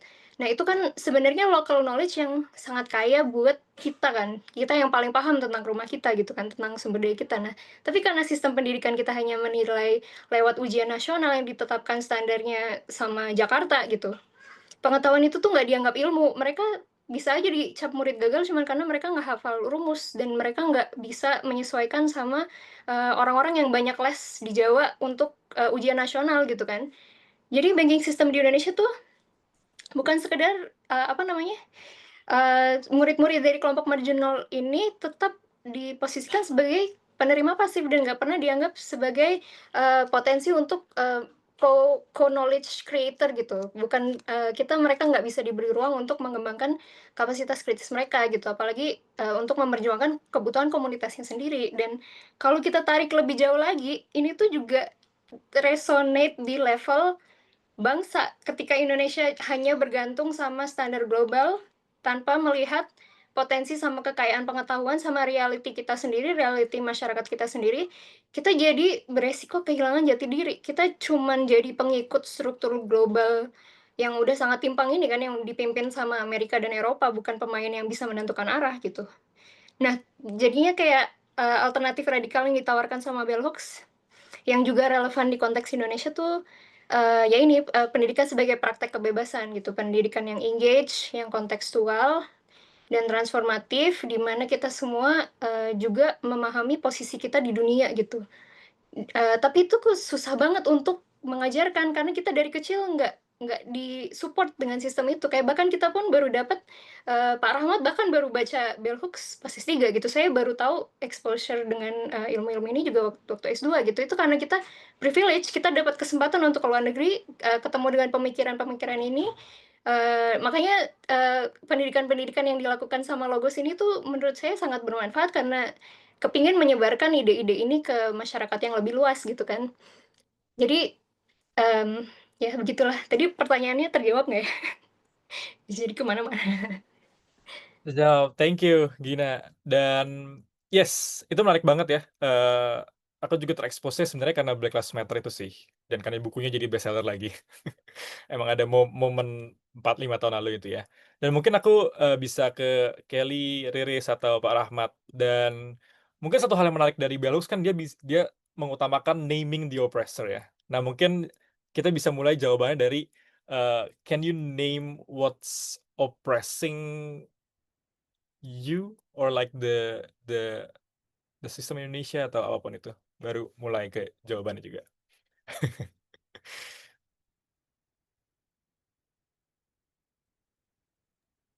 Atau tadi Kelly udah unmute? Baik. Oh ya. Oke, kalau menurut gue, ini jadi one thing that I've been grappling gitu kan, membaca terus apa namanya, terus banyak berdiskusi gitu kan, dan melihat, kalau mau melihat secara radikal gitu, mungkin gue nggak apa-apa bilang ini karena gue guru gitu kan, bahwa I think guru can be the one who oppressed you. Gitu, kayak guru adalah oppressor gitu kan, karena um, um, mungkin gini, kayak relate, apa namanya, adding tadi yang udah Gina bilang gitu, bahwa apa namanya, kenapa kita punya tarikannya itu luas dan panjang gitu, historical gitu kan. Kenapa kita sebagai bangsa gitu kan tidak tahu gitu potensi dan kekuatan kita apa gitu. Itu kan sangat historis, dan juga secara geologi meluas gitu. Jadi nggak hanya from time apa namanya, jauh secara time, tapi meluas secara geografi gitu. Itu kan sangat sangat dalam dan jauh gitu kan, ketinggalannya gitu. Dan juga yang tadi Pak Rahmat bicara soal apa namanya, praktik pedagogi di Indonesia, karena juga di-amplify by apa namanya, the system gitu kan, melalui buku memperkuat praktik-praktik apa namanya, narasi-narasi diskriminasi gitu. Dan itu membuat aku juga berkaca, kayak siapa sebenarnya tokoh-tokoh yang melakukan itu gitu, dan I cannot not highlight gitu teacher gitu kan, pendidik gitu, karena dengan banking system tadi gitu kan, guru sebenarnya mau nggak mau benefited by the system gitu. Ketika sistem itu adalah banking gitu kan, guru apa namanya, mendapatkan benefit dari segi satu convenient gitu kan. Oh, ada guideline, ada buku, sesuatu itu udah ada gitu. Of course kita bisa argue dari segi untuk guru-guru yang bla bla bla bla, bisa menolak, bisa lebih kritis dan lain-lain, tapi secara general gitu, guru mau nggak mau apa namanya, ya benefited gitu by the system, karena jadi lebih convenient, punya guideline, dan mau nggak mau ya udah, itu yang secara waktu sangat ringkas, tinggal diberikan gitu kan sama anak gitu. Kedua itu pertama dari segi resource gitu kan, benefited by efficiency of time, efficiency of resources. Yang kedua, guru juga benefited karena ketika ngomongin oppress dan oppressor, kita ngomongin ya apa benefit dan ininya gitu. Yang kedua, benefited by the freedom gitu, atau kalau konteksnya oppressor berarti wewenang atau power yang dia punya gitu. Jadi apa keputusan, ruang-ruang diskusi gitu, itu apa namanya, didominasi gitu oleh guru, bahwa ketika ada hal-hal yang dipertanyakan, guru bisa mengambil alih gitu kan, bahwa mungkin itu belum benar gitu, atau bisa bisa mengambil keputusan, menjustifikasi, mengambil keputusan, menentukan, yang lagi-lagi balik nanti ke efisiensi waktu, efisiensi ruang, efisiensi suara gitu. Itu benefited by apa namanya, the power. Dan having the power is good gitu kan, karena kalau teman-teman yang guru gitu kan, ataupun ya kita personal, ketika kita apa ya, konflik dan berbagai macam, ketika kita harus mengambil keputusan gitu, having the power to make the call itu tuh apa ya, itu yang membuat istilahnya bisa bisa kenapa guru bisa benefited, karena itu gitu. Banyak hal-hal yang membuat guru-guru apa ya, membawa praktis-praktis ini semakin jauh karena ya itu gitu gampang untuk akhirnya memutuskan sendiri dari sebagai guru. Nah, itu dari menurut aku secara praktis dan secara experience itu yang membuat kenapa guru sebenarnya bisa jadi opresor gitu dan itu benefited melalui hal-hal itu gitu dan dampaknya apa gitu ke anak yang artinya ini mungkin gak dari bell hooks tapi gitu dari Freire bahas terkait self depreciation gitu atau kalau aku bisa baca another characteristic of the oppressed gitu kan which derives from their internalization of the opinion the oppressors hold of them gitu. Jadi apa yang kita pikirkan tentang diri kita gitu sebagai murid ya itu apa yang opresor bilang gitu. Jadi itu yang menurut aku kayak dampaknya itu sangat-sangat radikal ke anak ketika guru menjadi seorang opresor adalah apa yang kita amati eee, bukan akhir-akhir ini aja ya, maksudnya kita sebagai korban, sebagai sebagai yang diopres bahwa banyak banget hal-hal ketika kita melihat diri kita, identifikasi kita, itu adalah identifikasi yang dilakukan oleh guru-guru kita gitu. Ketika guru bilang A, guru bilang B, ketika assessment yang dilakukan guru gitu tidak berorientasi pada proses tapi pada hasil dan berorientasi pada apa namanya assessment dengan demand dan tolak ukur global gitu, itu akhirnya itu yang menjadi apa namanya nilai-nilai yang akhirnya kita bombardir ke diri kita sendiri itu kita merasa self depreciation gitu ya, menilai diri kita less than we deserve gitu. Jadi itu yang aku merasa uh, uh, apa namanya uh, apa namanya hubungan di oppressor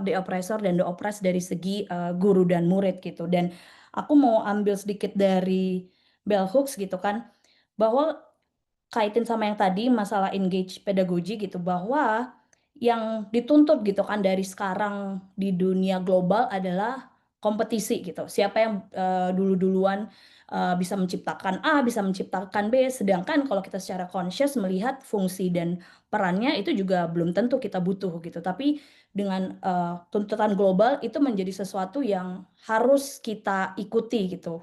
Sedangkan ya dibilang bell hooks di sini adalah harusnya the idea of intellectual itu questioning the union of mind, body, and spirit gitu. Jadi the smart yang kita bilang adalah secara intelektual AI dipakai di mana-mana, tapi penggunaan AI di konteks kehidupan di ruang-ruang kehidupan itu seperti apa itu nggak dibahas gitu. Karena pada dasarnya penggunaan AI aja gitu. Seberapa jago AI, tapi tidak seberapa jauh mempengaruhi hidup, seberapa jauh menghalangi relasi dan lain-lain itu tidak dibahas. Nah, itu yang menurut aku kayak sangat-sangat dibantu oleh bell hooks untuk melihat gitu, what kind of intellectual Indonesia want to be gitu. Apakah kita hanya mau intelektual in a way of making smart of our faces untuk jago-jagoan kompetisi tapi nggak memikirkan gitu kan dampak jangka panjangnya terhadap ruang-ruang hidup kita, ruang-ruang personal, ruang-ruang komunitas gitu, bahkan ruang-ruang kita bernegara sebagai negara dengan tadi yang dibilang Mbak Gina ya potensi itu sendiri. Dan ini lanjut katanya kata bell hooks adalah this means that whether academics were drug addicts, alcoholics, batterers, or sexual abusers, itu the only important aspect of identity itu ya masalah kepintaran gitu. Jadi apa yang kita lakukan di luar dari ruang kelas atau produk intelektual itu tidak menjadi tidak bisa dijustifikasi atau tidak bisa diganggu gugat gitu. Nah, itu yang menurut aku nyata kita saksikan bahkan di ruang-ruang ruang-ruang ini ya apa namanya public space gitu, ruang-ruang media bahwa orang-orang dengan hidup-hidup yang kita pertanyakan kualitasnya bisa mengisi kursi-kursi pemerintah, bisa mengisi bisa menjadi pengambil keputusan yang bisa membahayakan anak-anak kita, murid kita. Jadi marah kan gue kesannya. Jadi ya itu gitu, itu yang membuat kenapa menurut aku kayak ya balik lagi tuh sebagai beyond sebagai pendidik, educator gitu kan, menurut aku kita harus nge-push gitu bahwa intelektual itu nggak hanya smart, tapi di semua aspek kehidupan dan itu harus holistik gitu. Thank you. Wah, thank you Riz, mantap banget ya. Nanti teman-teman kalau ada yang mau nanya, di-chat aja deh. Kayaknya kita nggak keburu banyak-banyak tanya. Nanti udah 1,5 jam. Tapi nanti kita bisa, aku coba baca chat bentar ya. Nanti abis itu ke Kelly kayaknya udah siap nih. Ini dari Sarah nih dari SJ. eh, Komen, setuju banget sama Kak Gina. Ide export, reproduction, and inspiration by white liberal education mungkin bisa ditarik dari paper Whiteness as Futurity oleh Shahyahan and Edwards. Contoh adopsi Harvard Curriculum oleh Peking University ketimbang pedagogi dan filsafat indigenous di China. Thank you, Sarah. Ini SJ juga ada kemarin di buku Henry Grox, dia ada ngomong juga. Bagus banget. Nanti gue bakal ngomong lagi di sini. Jangan ketinggalan ya, guys. Dari Kak Sharon juga, as a queer POC and what I've learned from bell hooks is that freedom cannot be reduced to a binary between the individual and the collective. It is always both. Self-actualization and the work of community goes hand in hand. And freedom isn't about comfort or safety within the status quo, but about struggle, risk, and the ongoing fight against system of oppression and domination. Cakep. Thank you banget Kak Sharon sharingnya. Lalu, oke itu ya. Mungkin kita bisa lanjut ke Kelly. Monggo. Ya, kayaknya menurutku perspektifnya Riris mulai dengan guru tuh cukup menarik ya. Soalnya it's interesting, buat aku sendiri sih, guru adalah individu yang mungkin a reflection of a broader system, dan their behaviors are also aligned dengan incentives yang sudah di-set oleh ya systems of oppression, systems of capitalism.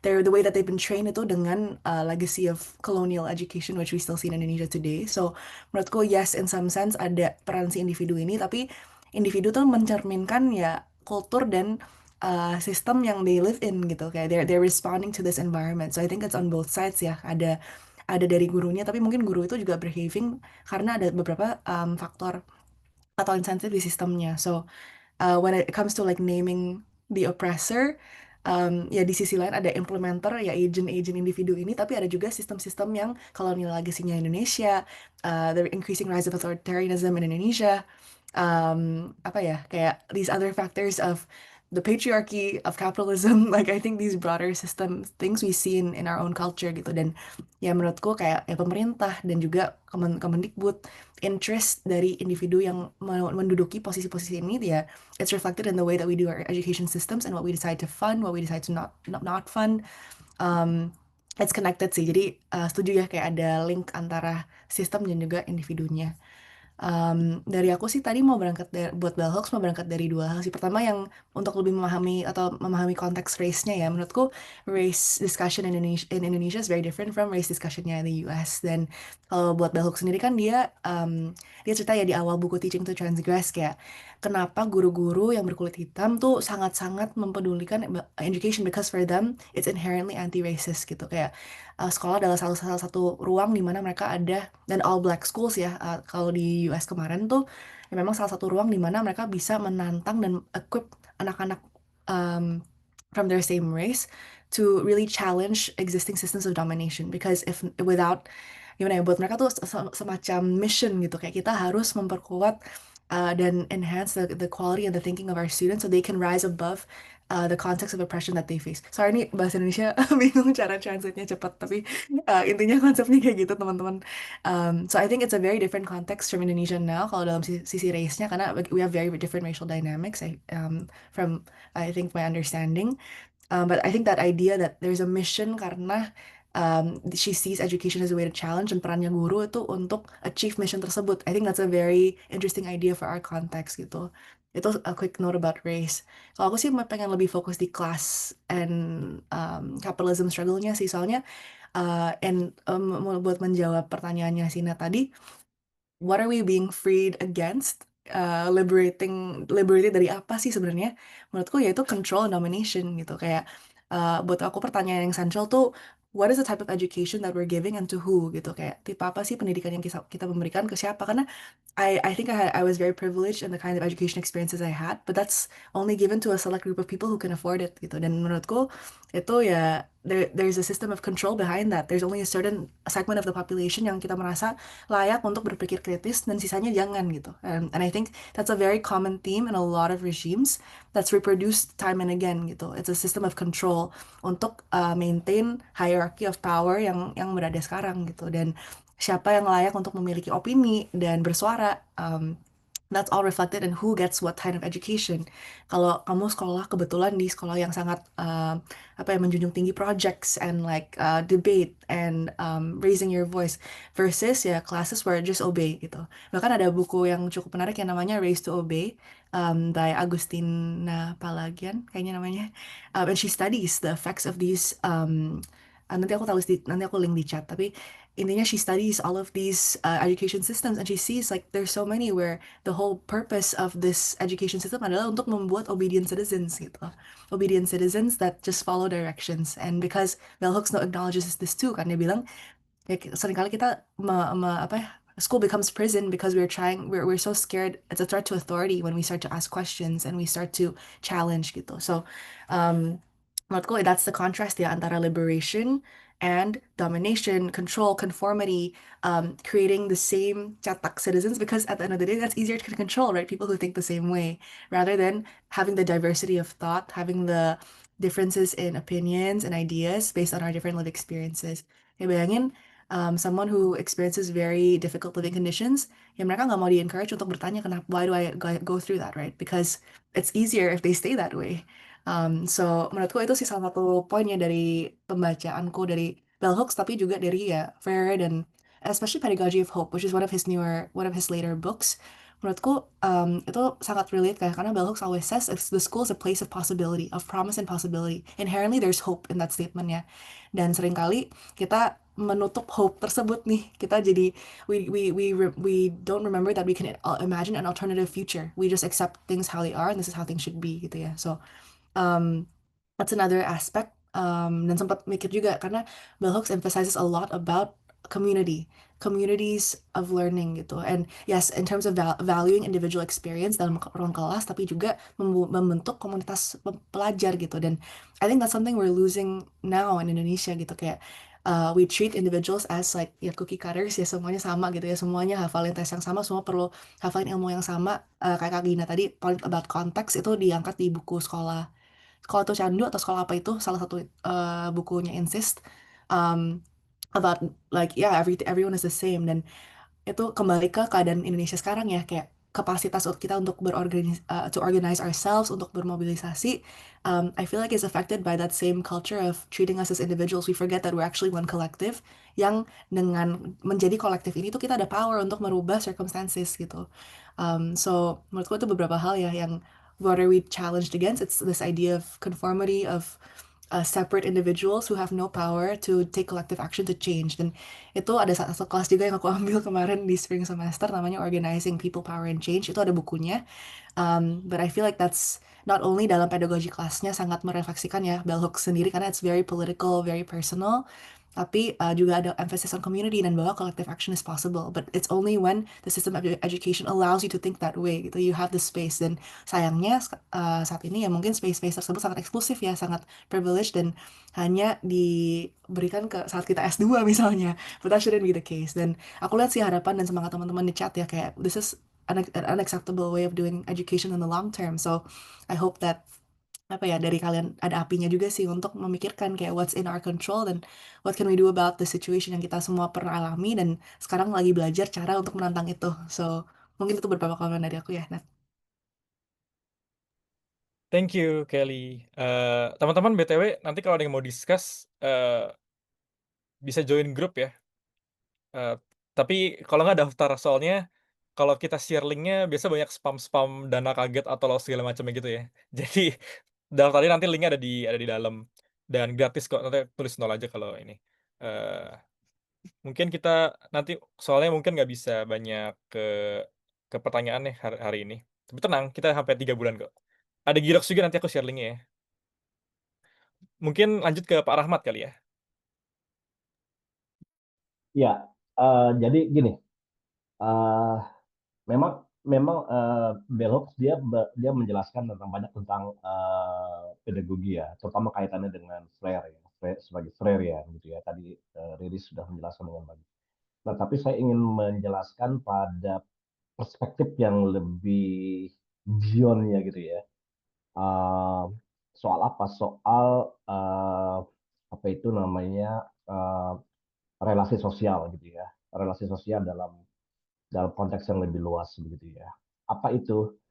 Nah, dia di chapter 6 atau 7 dalam bukunya Teaching to Transgress itu, dia sering menyebut sebagai marginalized groups ya. Dan buat saya menarik gitu ya. Artinya gini, artinya bahwa uh, Bell mencoba memotret dalam perspektif yang lebih luas ya, apa yang disebut sebagai marginalized groups gitu kan. Uh, bahwa memang dia menyebut ada di situ black people, kemudian ada woman black people gitu kan.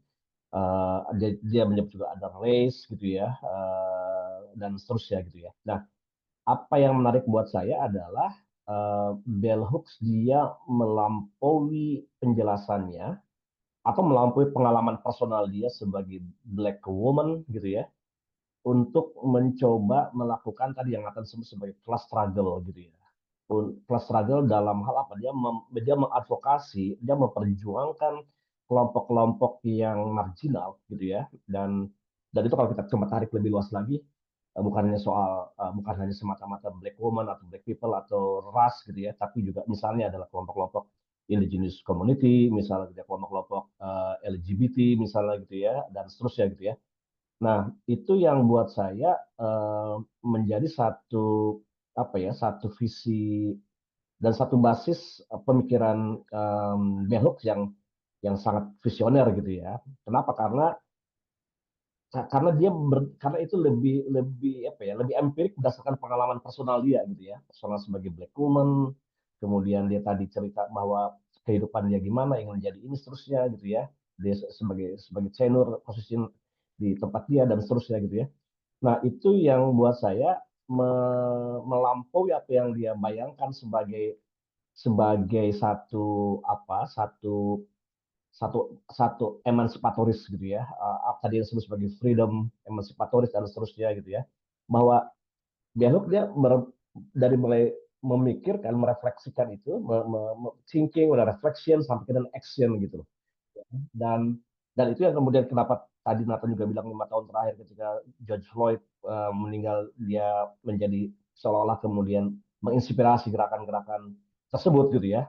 Dan itu kan bukan hanya di US, BLM itu ya, tapi juga kemudian lahir gerakan secara masif di seluruh dunia, di Europe, kemudian termasuk di Indonesia, Papua Life Matters misalnya gitu ya.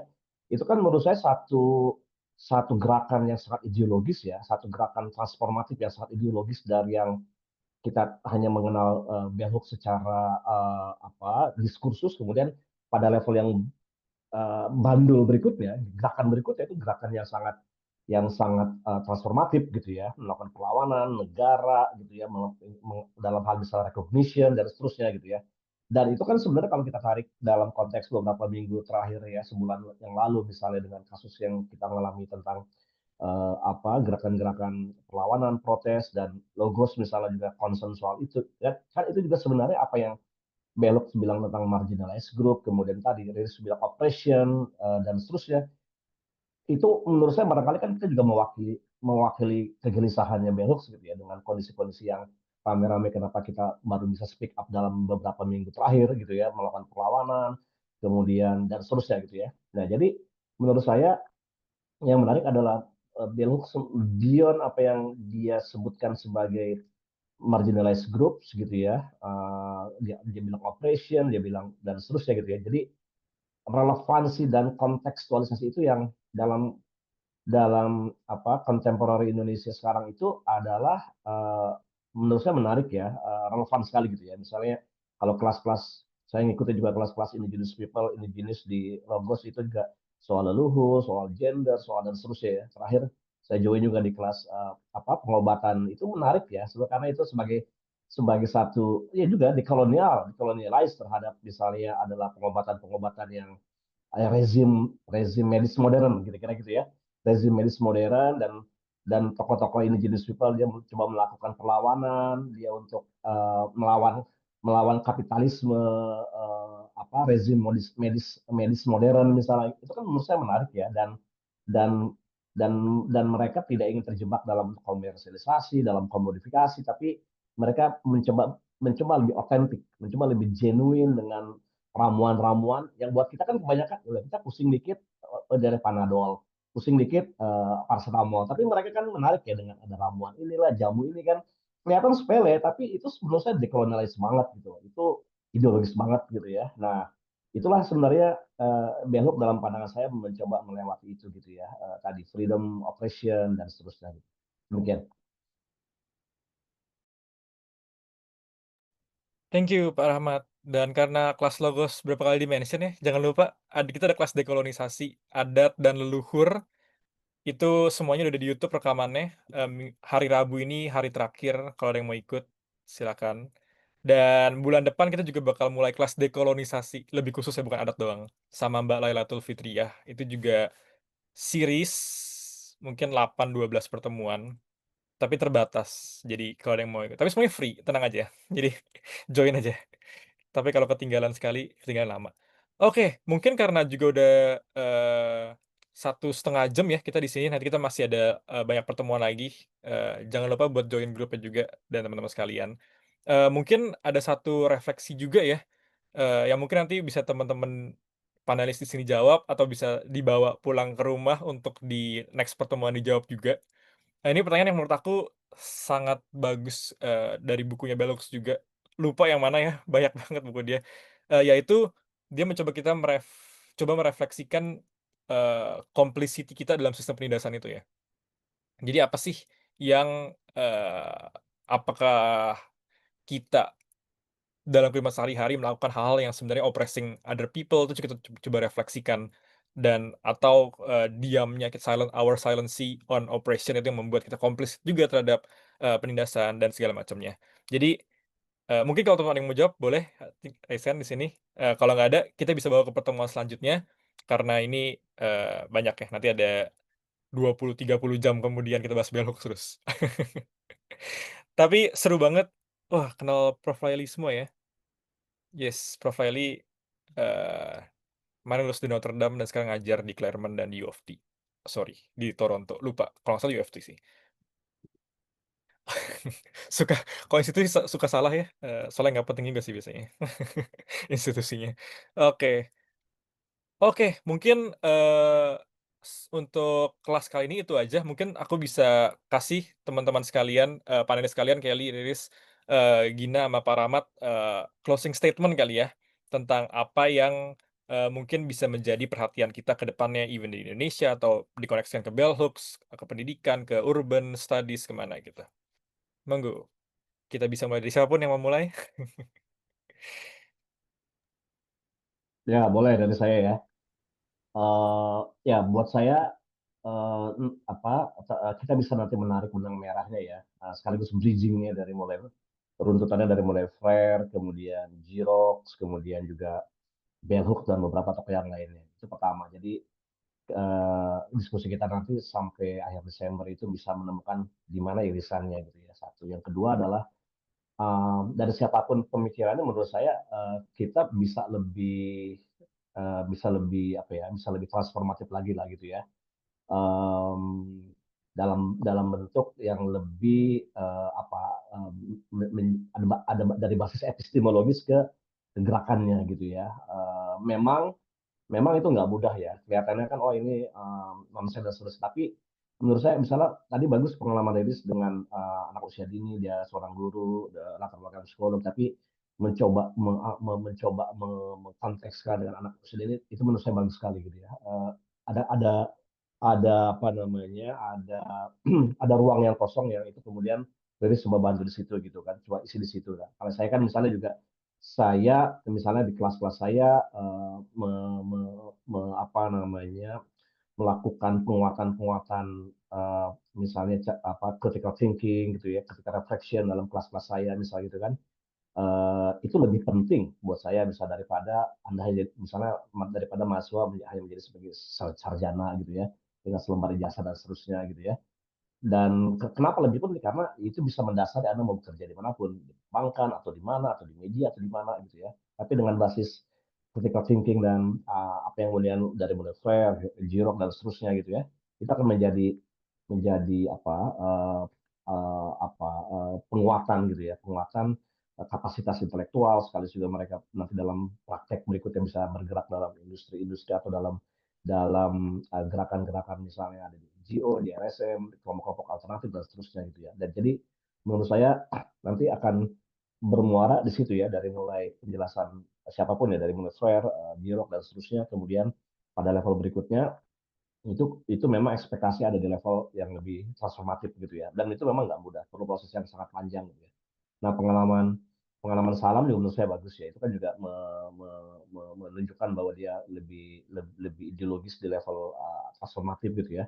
Sama juga tadi misalnya Kelly menyebut dengan INSIS gitu ya, persis yang saya tulis di paper saya itu, apa yang ditulis oleh apa yang dilakukan oleh INSIS dengan terobosan dari Mansur Faki dan seterusnya gitu ya, setelah dia pulang dari setelah Mansur Faki pulang dari MIT, kemudian dia mencoba menurunkan breakdown apa yang dia tulis dalam tesisnya di MIT dengan popular education, dan kemudian dia terlembagakan dalam bentuk INSIS misalnya, dia melakukan yang disebut sebagai popular education, melakukan pendampingan, pengorganisasian gitu kan, ada kelompok-kelompok marginal, kelompok-kelompok dan seterusnya. Itu menurut saya menarik ya.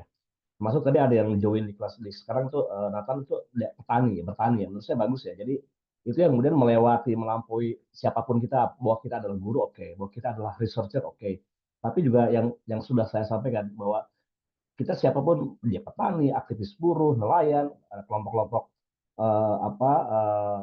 kelompok-kelompok aktivis lingkungan misalnya, itu ya, itu bisa berkolaborasi dalam memperkuat pemikiran dari mulai basis epistemologis ke aksinya gitu. Demikian. Terima kasih. Thank you, Pak Rahmat. Monggo, siapa yang mau lanjut selanjutnya?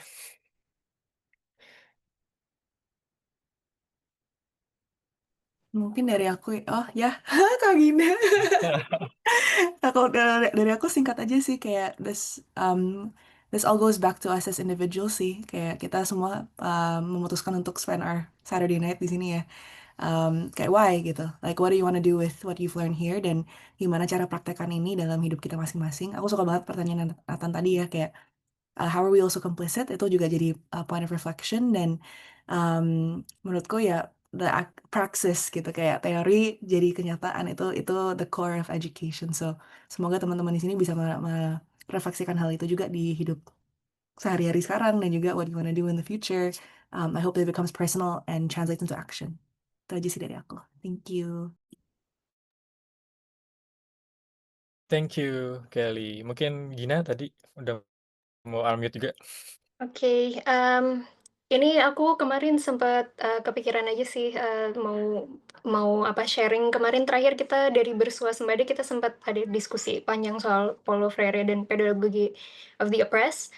Terus ada pendapat yang muncul bahwa banking system tuh masih diperlukan agar kita bisa survive di dunia ini. Karena menurut mereka ya begitulah tatanan dunia saat ini, jadi kita harus bisa follow up dengan tren itu gitu. Dan di pandangan mereka, aku sebenarnya nggak tahu mereka baca buku Freire secara keseluruhan atau enggak, tapi pemahaman mereka kalau pendidikan problem posing itu tuh terasa terlalu ideal buat masyarakat kita sendiri dan tidak realistis gitu. Itu dari situ refleksi yang kita dapatkan tuh ternyata sulit ya ngajak orang untuk melihat proses belajar di luar sistem formal yang selama ini kita familiar. Dan itu pun juga dihadapi sama Bell Hooks di buku dia pun mengalami hal yang sama, dimana ketika dia jadi dosen untuk menciptakan ruang belajar yang engaging itu nggak bisa mengandalkan kemampuan guru semata, tapi perlu juga murid-murid, mereka harus mau untuk mencoba hal baru. Tanpa adanya kemauan dari murid pun ruang kolaboratif itu nggak akan terwujud. Pasti kayak krik-krik gitu kan, mau ice breaking, mau apa, ditunjuk, nggak ada yang mau ngomong gitu, kayak masih shy-shy gitu orang Indonesia kebanyakan kan. Nah, maka yang sebenarnya dibutuhkan banget tuh kesediaan kita semua lah, baik itu guru maupun researcher maupun orang yang belajar, itu untuk kesediaan untuk bereksperimen dan kesabaran untuk menghadapi proses panjang. Dan itu tuh sulitnya itu ya, karena kebanyakan yang kita bahas gitu kan kita bentuknya teori gitu ya, memang sulit untuk dipraktekkan gitu. Tapi sebenarnya kalau dipikir-pikir lagi, semua yang disampaikan oleh bell hooks, bahkan dia tuh belajar dari guru-guru dia kan, black women di South America, yang sebenarnya tuh inherently kita semua tuh punya embodied knowledge itu. Kayak bahkan ibu saya, dia guru SMA gitu, dia selama pengabdiannya sebagai guru SMA, dia sudah secara tidak nggak pernah baca bell hooks, tapi dia sudah mempraktekkan tuh beberapa ide-idenya bell hooks dengan memberikan perhatian ke muridnya kalau mereka nilainya jatuh, bukannya dikucilkan atau dimarahi, tapi dicari tahu kenapa ada masalah di rumah atau gimana, diberi perhatian. Dan menurut saya justru itu tuh yang sering disalahpahami gitu, mengenai tentang kalau seolah-olah kita tuh nggak mau belajar sistem pendidikan yang sudah ada. Sebenarnya itu memang kalau untuk transformasi secara radikal langsung tuh nggak bisa ya, kita langsung merubah. Tapi sebenarnya bisa diterapkan kecil-kecil, hal-hal kecil seperti itu, dengan memberikan vulnerability di kelas, memberikan perhatian-perhatian yang menurut saya itu banyak perempuan tuh punya inherently kemampuan untuk melakukan itu sebenarnya. Tapi selama ini kan kita direpress kan, karena dianggap wah itu tidak profesional, wah itu tidak objektif, tidak ethical atau apa. Padahal justru terkadang hal-hal kayak gitu, sentuhan humanism perlu dimasukkan di dalam ruang kelas gitu. Dan kayaknya transformatif pedagogi ini sebenarnya kerja kolektif jangka panjang kan, bukan solusi yang instan. Ya bisa mulai dari hal-hal kecil gitu, dari kelompok belajar, kelompok diskusi, menggaungkan hal-hal ini, diterapkan di kasus-kasus nyata, ngajak kolaborasi lintas komunitas seperti yang udah dilakukan Logos, membuka ruang diskusi, merangkul orang-orang dari latar belakang yang berbeda, sama menghubungkannya dengan pengalaman sehari-hari. Jadi nanti setiap minggu kita akan bahas setiap chapter yang disampaikan bell hooks di teaching for transgress. Itu kayaknya akan sangat menarik, kita kupas tuntas pemikiran dia kayak per chapter gitu. Jadi sekarang lebih kayak introduction gitu. Jadi ini introduction yang menurut saya sudah cukup exciting, menyenangkan. Jadi terima kasih teman-teman sudah hadir bersama kita di perjalanan ini. Yes, thank you banget juga untuk semua panelis Kelly, Riris, Gina, dan Pak Rahmat. Ini lumayan nih yang stay masih 80 ya. Tadi yang pick mungkin 100. Pertama kalinya kayak retention 80%. Berarti seru. Kita bilangnya ini seru banget berarti. Oke, kalau gitu mungkin untuk pertemuan introduction kita sudah sampai sini. Tenang aja, kita ketemu terus selanjutnya. Jangan lupa buat join grup buat diskusi. Dan nanti kalau ada yang butuh PDF-nya bisa dicari linknya sendiri deh. Atau nanti kita bisa share juga per bab gitu ya. Riris belum ngomong. Ya, Riris monggo. Lupa. Maaf. Untuk diingat. Gue pikir apa lu mau ngomong gitu kan. Enggak, gue cuman satu hal kalau gue sih personally yang what if one thing I can learn and take away adalah ya tadi pertama adalah hal ngomongin ini ya, well-being dan holistic, not just holistic as in pedagogy gitu kan, apa yang di-assess, apa yang jadi output dan lain-lain, tapi holistic as the actor ourselves gitu, kayak kita sebagai pendidik gimana, kita sebagai anak gimana, kita di komunitas gimana, kita di kehidupan sehari-hari gimana. Itu sih yang gue yang tadi gue bilang gue tertampar gitu kan, itu yang kayaknya gue bakal selalu keinget setiap hari gitu ketika mengambil keputusan, apakah ini sesuai dengan value gue, apakah ini sesuai dengan apa yang gue preach gitu. Jadi kayak ya melakukan, kalau walk the talk ya itu kan walk the talk gitu. Kalau gitu kan, itu pertama. Sama yang kedua, gue pengen ngerespon refleksi teman-teman gitu. Gue resonate banget dengan apa ya, refleksi-refleksi itu gitu, dan kalau mau ditarik ke Indonesia mau gimana gitu, gue setuju banget sama yang Gina bilang gitu, mulai dari hal-hal kecil, dan mungkin tadi juga ada beberapa ya ngomongin apa namanya salam, dan menurut gue pengalaman gue udah hampir 3 minggu di Salam membuat gue ngerasa bisa loh kita gitu loh radikal di Indonesia gitu. Karena pertanyaan yang gue bawa dari US adalah juga gitu, gimana sih gue caranya membawa pedagogi-pedagogi kritis ini ke Indonesia gitu. Ternyata pas gue di Salam itu adalah hal yang biasa, dan itu menurut gue juga mengubah image ya. Maksudnya memang ada hal-hal banyak yang perlu kita improve, tapi not in a way kayak hopeless yang kayak, "Duh kita nggak bisa," gitu. Pada dasarnya mungkin yang Gina sampaikan memang itu adalah tantangan gitu di berbagai komunitas, tapi, mungkin dalam proses pembelajaran kita juga bisa dikuatkan gitu kan dan belajar bahwa ada komunitas-komunitas juga yang, apa namanya, bisa melaksanakan itu dan itu juga one by, building ekosistem gitu dan menurut gue itu yang mungkin kita dari berbagai pihak, ada yang dari jadi sebagai kan apa namanya, Mas Rahmat sebagai dosen gitu, Gina sebagai peneliti, Nat yang masih siswa, gitu kan, Kalista yang, teaching assistant dan peneliti juga, itu yang kita dari berbeda role, tapi ya ekosistem yang kita bangun bersama. Menurut menurut aku kita juga sekarang lagi menggiatkan untuk membangun ekosistem yang itu menurut Salam tuh ekosistem yang harus dibangun gitu dan itu yang menurut gue kayak, apa ya, apa ya, energizing ya buat gue yang kayak, "Aduh nggak bisa nih," gitu, ternyata bisa. Nah, dan walaupun yang kayak tadi, sempat ada tantangannya bahwa, udah 20 tahun pun kayak Salam masih masih berproses gitu. Gue banyak juga dengar-dengar dari segi fasilitator, tantangan, dan lain-lain, itu membuat gue juga kayak, "Oh iya ya," kayak berarti Indonesia berapa puluh tahun nih gitu, tapi ya udah gitu kayak, kita mulai bareng gitu kan dengan hal-hal kecil ini di ruang-ruang pribadi dan ruang-ruang komunitas kita masing-masing. Jadi tetap semangat teman-teman. Thank you. Mantap, thank you, Riz. Ini udah mulai praksis nih Riz sama Kelly bikin Boston bergerak. Kalau yang di Boston. Lo malah ngedopsing. Nanti rekaman kita cut. Oke, kalau gitu kita ketemu minggu depan teman-teman sekalian atau di kelas-kelas selanjutnya. Nanti kalau ada yang mau share-share acara-acara seru juga boleh ya di grup ya. Betul grup Bell Hooks aku udah kirim.